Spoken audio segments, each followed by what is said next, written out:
नमस्कार। भारत में कोई भी बिजनेस चलाने वाला ये जानता है कि कागजी इनवॉइस और जीएसटी फाइलिंग का काम कितना सिर खपाने वाला हो सकता है। लेकिन क्या हो अगर ये सब बदल रहा हो? आज बात करते हैं ई इनवॉइसिंग की। और ये सिर्फ एक नया नियम नहीं है, ये भारत में बिजनेस करने के तरीके में एक बहुत बड़ा डिजिटल बदलाव है। तो ये जो इनवॉइस क्रांति की बात हो रही है, ये आखिर है क्या? देखिए, ये सिर्फ कागज से कंप्यूटर पर आने जितना छोटा बदलाव नहीं है। ये एक ऐसा सिस्टम है जो भारत में होने वाले हर एक बिजनेस ट्रांजैक्शन को देखने का नजरिया ही बदल रहा है। चलिए समझते हैं कैसे। तो चलिए बिल्कुल बेसिक से शुरू करते हैं। ई इनवॉइसिंग का असल मतलब क्या है, क्योंकि कई लोगों के मन में इसको लेकर कंफ्यूजन है। तो हम इसे आसान भाषा में समझेंगे और ये भी साफ करेंगे कि ये क्या नहीं है, ताकि कोई गलतफहमी ना रहे। सबसे पहले तो एक बड़ी गलतफहमी दूर करते हैं। ई इनवॉइसिंग का ये मतलब बिल्कुल नहीं है कि आपको सरकारी वेबसाइट पर जाकर कोई नया इनवॉइस बनाना है। नहीं, इसे ऐसे समझिए, ये एक तरह की डिजिटल नोटरी है। आप इनवॉइस तो अपने ही अकाउंटिंग सॉफ्टवेयर में बनाते हैं, जैसा हमेशा बनाते आए हैं। बस उसे फाइनल करने से पहले सरकार के पोर्टल यानी आईआरपी से एक स्टैंप लगवाना है, उसे ऑथेंटिकेट करवाना है। और यहीं पर असली खेल होता है।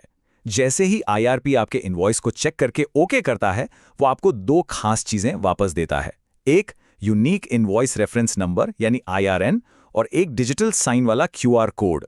बस यही दो चीजें हैं जो आपके एक साधारण से बिल को जीएसटी कानून के तहत एक ऑफिशियल वैलिड ई इनवॉइस बना देती हैं। चलिए एक छोटा सा उदाहरण लेते हैं। मान लीजिए एक कंपनी है एबीसी ट्रेडर्स। वो अपने अकाउंटिंग सॉफ्टवेयर में 2 लाख रुपए का एक इनवॉइस बनाती है। अब उसे सीधे अपने कस्टमर को भेजने की बजाय वो पहले उस इनवॉइस के डेटा को आईआरपी पोर्टल पर अपलोड करती है। पोर्टल उसे 1 सेकंड में वैलिडेट करता है और वापस एक आईआरएन और क्यूआर कोड के साथ भेज देता है। अब जाकर ये इनवॉइस कस्टमर को भेजने के लिए तैयार है। ठीक है, तो अब सबसे जरूरी सवाल आता है, क्या ये नियम मेरे बिजनेस पर लागू होता है? ये जानना बहुत जरूरी है। तो चलिए देखते हैं कि किन लोगों को इस नए सिस्टम को फॉलो करना ही करना है। सरकार ने इसे लागू करने का एक बहुत स्मार्ट तरीका अपनाया। एक झटके में सब पर लागू करने की जगह इसे धीरे धीरे स्टेप बाय स्टेप लागू किया गया। जैसा कि हम देख सकते हैं, शुरुआत हुई अक्टूबर 2020 में सबसे बड़ी कंपनियों से जिनका टर्नओवर 500 करोड़ से ज्यादा था, और फिर हर कुछ महीनों में इस लिमिट को कम करते गए। इससे छोटे और मंझले बिजनेस को भी इस सिस्टम को समझने और अपनाने का पूरा टाइम मिल गया। और अब हम यहाँ हैं। आज की मैजिक नंबर है 5 करोड़ रुपए। और यहाँ एक बहुत ज़रूरी बात यह है, अगर किसी बिजनेस का टोटल टर्नओवर साल 2017-18 से लेकर आज तक किसी भी एक साल में 5 करोड़ रुपए से ज़्यादा हो गया है, तो उनके लिए ई इनवॉइसिंग कंपलसरी है। ये सिर्फ पिछले साल की बात नहीं है। तो अब जब ये पता चल गया है कि ई इनवॉइस क्या है और किसके लिए है, तो चलिए अब ये देखते हैं कि ये पूरा सिस्टम काम कैसे करता है। ये पूरा प्रोसेस बस 3 आसान स्टेप्स में हो जाता है। बनाओ, अपलोड करो और वैलिडेट कराओ। पहला, आप अपना इनवॉइस हमेशा की तरह अपने टैली या एसएपी जैसे सॉफ्टवेयर में बनाते हैं। दूसरा, आप उस डेटा को एक खास कंप्यूटर फाइल में, जिसे जेसॉन कहते हैं, बदलते हैं और आईआरपी पे अपलोड कर देते हैं। और आखिर में आईआरपी उस पर अपनी डिजिटल मोहर लगाकर यानी आईआरएन और क्यूआर कोड के साथ आपको वापस दे देता है। बस हो गया काम। और वो जो छोटा सा क्यूआर कोड होता है ना, वो सिर्फ एक डिज़ाइन नहीं है, वो उस इनवॉइस का डिजिटल फिंगरप्रिंट है।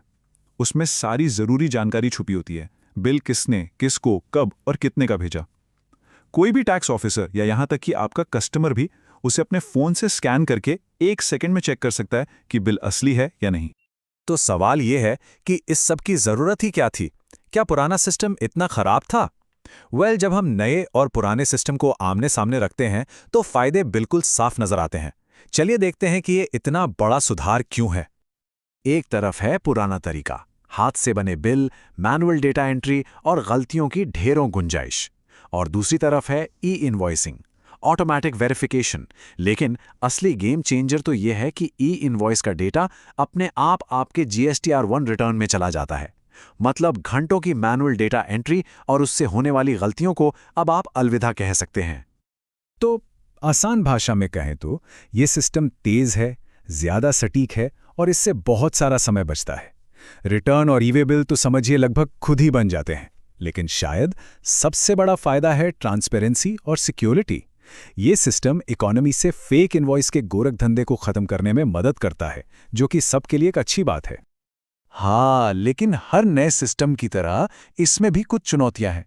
अब जरा उन आम गलतियों की बात करते हैं जो बिजनेस इस सिस्टम को अपनाते समय अक्सर कर बैठते हैं, ताकि उनसे बचा जा सके। चलिए कुछ आम गलतियों पर नजर डालते हैं। पहली और सबसे आम गलती, अपनी टर्नओवर लिमिट को ठीक से चेक न करना। दूसरी बात, गलत फॉर्मेट में फाइल अपलोड कर देना। याद रखिए, सिस्टम को सिर्फ जेसॉन फाइल चाहिए, कोई पीडीएफ या वर्ड फाइल नहीं। और तीसरी, जो कि बहुत बहुत जरूरी है, अगर कोई इनवॉइस कैंसिल करना है तो आईआरपी पोर्टल पर भी उसे कैंसिल करने के लिए सिर्फ 24 घंटे मिलते हैं। इस टाइम लिमिट को बिल्कुल मत भूलिएगा। ठीक है, अब आते हैं इस चर्चा के सबसे जरूरी हिस्से पर।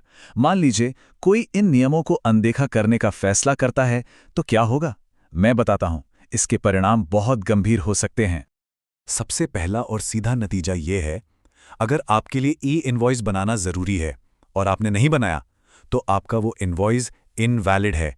कानून की नज़र में उसकी कोई कीमत नहीं। और यहां से बात और भी बिगड़ जाती है, सिर्फ आपके लिए नहीं, आपके कस्टमर के लिए भी। एक इनवैलिड इनवॉइस का मतलब है कि आपका कस्टमर उस बिल पर दिए गए जीएसटी का इनपुट टैक्स क्रेडिट यानी आईटीसी क्लेम नहीं कर सकता। मतलब आपकी एक गलती की वजह से आपके बायर को सीधा सीधा पैसों का नुकसान होता है, और ये किसी भी बिजनेस रिलेशन को खराब करने के लिए काफी है। और ये तो हुई कस्टमर की बात। इसके ऊपर से हैं सीधी पेनल्टीज। हर एक गलत इनवॉइस के लिए कम से कम 10,000 रुपए का जुर्माना है।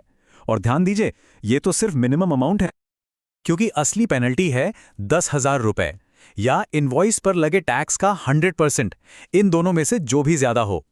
तो सोचिए, अगर एक इनवॉइस पर 1 लाख रुपए का टैक्स बनता है और उसमें गलती हुई, तो पेनल्टी 10,000 नहीं बल्कि पूरे 1 लाख रुपए होगी। अचानक से ये बहुत ज्यादा सीरियस लग रहा है ना? इस सिचुएशन को देखिए। एक कंपनी का टर्नओवर 8 करोड़ है, यानी उसे ई इनवॉइसिंग करनी ही है। अगर वो 50 लाख की सेल्स के लिए पुराने तरीके से इनवॉइस बना देती है, तो न सिर्फ उस पर भारी पेनल्टी लगेगी, बल्कि उसके सारे क्लाइंट्स आईटीसी क्लेम नहीं कर पाएंगे। इससे बिजनेस रिलेशनशिप पर जो असर पड़ेगा, वो अलग। तो आखिर में ये ई इनवॉइसिंग हमें क्या बताता है? ये सिर्फ एक टैक्स का नियम नहीं है, ये एक साफ इशारा है कि इंडिया का बिजनेस इकोसिस्टम किस दिशा में जा रहा है। बिजनेस कंप्लायंस अब तेजी से डिजिटल, रियल टाइम और डेटा पर आधारित होता जा रहा है। सवाल अब ये नहीं है कि क्या बिजनेस डिजिटल होंगे, सवाल ये है कि बिजनेस इस बदलाव के लिए कितने तैयार हैं।